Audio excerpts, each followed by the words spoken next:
I'm Daniel Gross, and this is The Number. The number today is $96,437. That's what the new movie Cosmopolis, directed by David Cronenberg, starring Robert Pattinson of Twilight fame, that's what it took in at the box office for its first weekend. We're joined by Alex Klein, Matt Zeitlin. Now, when I told you guys to go out of the office and do some reporting, I didn't mean that you should go see one of the Twilight movies. Right. And yet that's what you did. Well, sort of. Now, yeah. why is this movie Cosmopolis relevant to a financial discussion? Right. So Robert Pattinson is obviously hard to resist, but in this movie he shows off his acting chops portraying a sort of debauched hedge funder who is destroyed by... That's kind of redundant. Yeah, I guess so. But it's a pretty gripping portrayal of a few trends in our capital markets today. So this movie is basically, he's in his limo going Yes. around New York City, getting various things done to him. Right. And That's doing one way various of putting things. it. Yes. But in the background is he's putting on a very big trade. Exactly. What is that trade and how realistic is it? Okay, so in the course of the day, what he's done is that he shorted the yuan, the Chinese currency. He's betting that it will fall in value.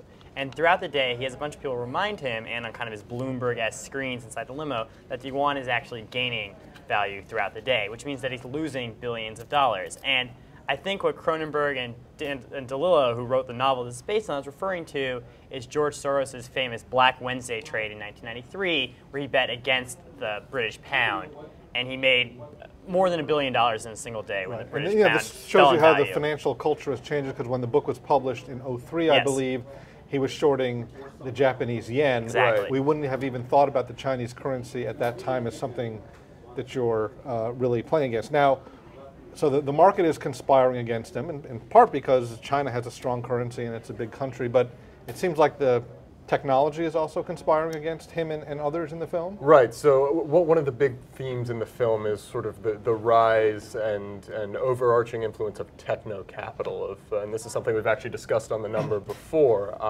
the ability of these high-frequency trading bots on Wall Street to really run the show. And another character in the movie, Paul Giamatti, is actually put out of a job by one of these high-frequency trading bots, and it leads to very bad results for both him and his antagonist. Right, and Robert I guess Pattinson. one of the ironies is that Giamatti is trading the bot, bot, which is the yes. Thai currency. Yes, and the Thai currency also had a role in precipitating the Asian financial crisis, as we know. So there are a lot of resonances. So it seems to like real-world whoever crises. wrote this film, directed it, has a fair amount of knowledge. Sure. So is this cinema verite? I suppose it's definitely our current financial system through a funhouse mirror. So, for example, you have Occupy-style protesters, but really ramped up a notch.